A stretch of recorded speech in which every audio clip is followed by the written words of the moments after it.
අයිබුවන් වල හැමෝටම අද අපි SRX 715 සිංගල් ටොප් දෙකක් මුලේ ඉඳලා අවසානයේ තික්ම හැදෙන විදිහේ වීඩියෝ එකක් තමයි ඔයාලට ගෙනල්ලා තියෙන්නේ. කස්ටමර්ගේ අවශ්‍යතාවය වුණේ මේක ප්ලයිවුඩ් වලින් හදලා දෙන්න කියලා. ඒ වගේම එයාට ඕන උනේ SRX 715 ස්ටෑන්ඩඩ් මෙෂර්මන්ට් එක. ඒ කියන්නේ JBL එකෙන් අවුට් කරලා තියෙන PDF එකට අදාළව තමයි එයාට ඕන උනේ මේකේ මෙෂර්මන්ට් එක. ඒක ඔයාලට අපි දානවා අවශ්‍ය කෙනෙක් හිටියොත් බලාගන්න පුළුවන් මේකේ තියෙන දිග පළලව කොහොමද කියන කාරණේ.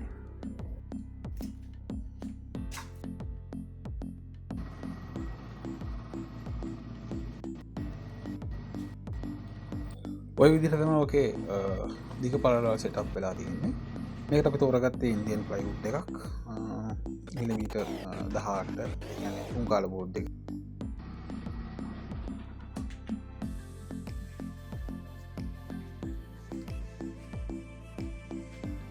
පේන්ට් එකේ වැඩ ටික තමයි ඔය පටන් ගන්න. අපි දැන් මේ මුලින්ම අපි මේකට වුඩ් ප්‍රිසර්වේටිව් ගහනවා. මොකද අනිවාර්යයෙන්ම අපි වෙන්න පුළුවන් සත්හානියක් තියෙනවා නම් මේ බෝඩ් එක ප්‍රීට් කරලා තිබ්බත් අපි අනිවාර්යයෙන්ම මේ බෝඩ් එකට දැව ආරක්ෂක අනිවාර්යයෙන්ම යොදන්න ඕනේ. ඔයාලට පේනවා අපිට පටන් ගන්නකොට තිබුණ බෝඩ් එකේ විනියර් එක සම්පූර්ණයෙන්ම ග්‍රයින්ඩර් කරලා ගාලා තියෙන්නේ.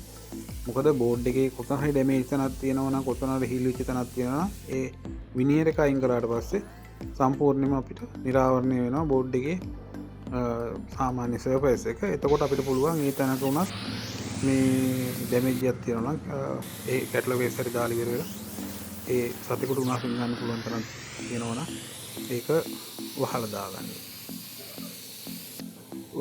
දෙවාරක්ෂක ගාලා අපි පොඩ්ඩක් වේලෙන් අවුව තියන්න ඕනේ. මොකද මොයිස්චර් එක පුළුවන් තරම් අපි මේකට තින් තාලේප කරන වෙලාවේ බෝඩ් එකේ පුළුවන් තරම් තෙතමනේ අපි අඩු කරගන්න ඕනේ.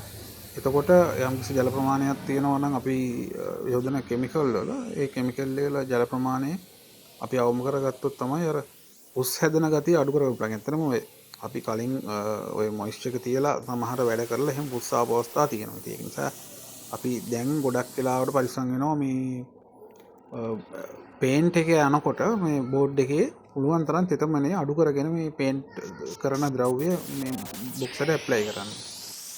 ඇත්තටම ඊළඟට යන්නේ ඔය කැට පේන්ට් එක කරන අවස්ථාව. දැන් කැට පේන්ට් එක කරන එක අපි සාමාන්‍ය වීඩියෝක් විදිහට අපි ඉස්සරහට දෙනවා. මොකද කැට පේන්ට් එක කරන විදිහව විශාල ප්‍රමාණයක් තියෙනවා මේ ක්‍රම.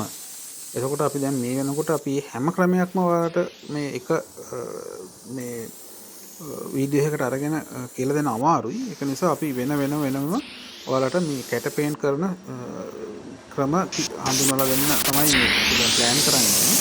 ඒකට සාමාන්‍ය මේ වෙනකොට සමහර සාම්පල් එක තෝරගන්න. මොකද අපි සමහර දැන් ලෝකේ සමහර වෙලාවට ඔය පාවිච්චි කරන මේ බපල් සඳහන් පාවිච්චි කරන සාම්පල්ස් අපි ළඟ දැනට නැහැ.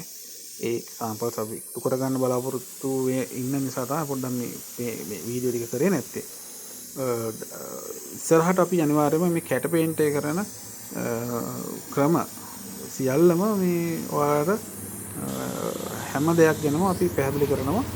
ඒ රසායනික ව්‍යුහයේ ඉඳලා. ඒ කියන්නේ මේ කැට පේන්ට් එකක් කරන්න ඇත්තටම රසායනික ව්‍යුහයේ ඉඳන් ඉගෙන ගත්තොත් ඔයාලට මේ ඇත්තටම මේ වැඩේ ලේසි. ඒක නිසා මේ හැම පැහැදිලි කිරීමකටම අදාළව අපි ඉස්සරහට අපේ වීඩියෝ අරන් ඉන්න නිසා කැට පේන්ට් එක ගැන ඔයාලට උඩින් පල්ලෙන් කියලා දුන්නට තේරුමක් නැහැ. ඇත්තටම කැට පේන්ට් එක තාමත්ම උඩින්ම අවබෝධ කරගන්න ඕන වැඩක්. මොකද මේ කැට පේන්ට් එකක් කරන්න ඇත්තටම මේ සාමාන්‍යයෙන් කියන්නේ පොඩි එක්ස්පීරියන්ස් එකක් ඕනේ. මේ අපි දැන් අද මේ කෙමිකල් ටික දාලා මෙහෙම දාන්න කියලා කිව්වට ඔය කරන්න අමාරුයි. මොකද කෙමිකල් ඊට පස්සේ අපි පාවිච්චි කරන ස්ප්‍රේ ගන්න එක මොකක්ද කියන එක, ඊට පස්සේ කෙමිකල් දාගන්න අනුපාතය, ඊට පස්සේ අපි කොච්චරක් ටෙම්පරේචර් එකෙන් උලම් ප්‍රෙෂර් කරගන්නවද, ඔය සාධක කීපයක් එකතුලා තමයි මේ කැටයක් සාමාන්‍යයෙන් නිර්මාණය වෙන්නේ බොක්ස් එකේ.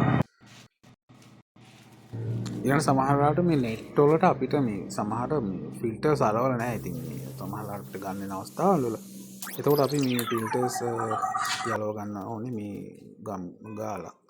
ඔකත් පොඩ්ඩක් අමාරු කාර්යයක්. මේ ඇත්තටම අපි නම් මේ ස්ප්‍රේ කරලා කරන නිසා ටිකක් චර අමාරුවක් නෑ. හැබැයි ඔකට අනිවාර්යයෙන්ම මල්ටිබෝන් වෝල්ට ඒ කැටගරි ගැන ස්පේ ඩිෂු පාවිච්චි කරන නැත්තම් කිරිගම් වගේ පාවිච්චුරුද්දීම තෙතමන ඇත් එක අපෝ කිරිගම් එක කිරිපාට වෙලා නෙට්ට ගෙරවිලයන්න හුළුව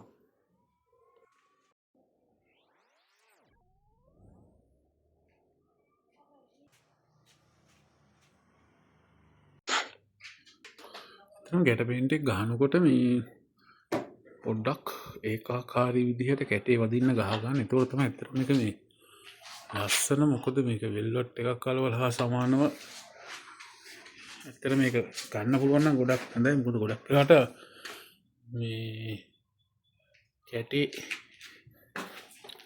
බැලන්ස් කරලා ගහගන්න කට්ටිය චුට්ටක් අපෝසත් වෙනවා මේ කැට පේන්ට් එකේදී එහෙම වුණාම මේ පොඩ්ඩක් මේ වැඩි ෆිනිෂින් මදි ගතියක් එනවා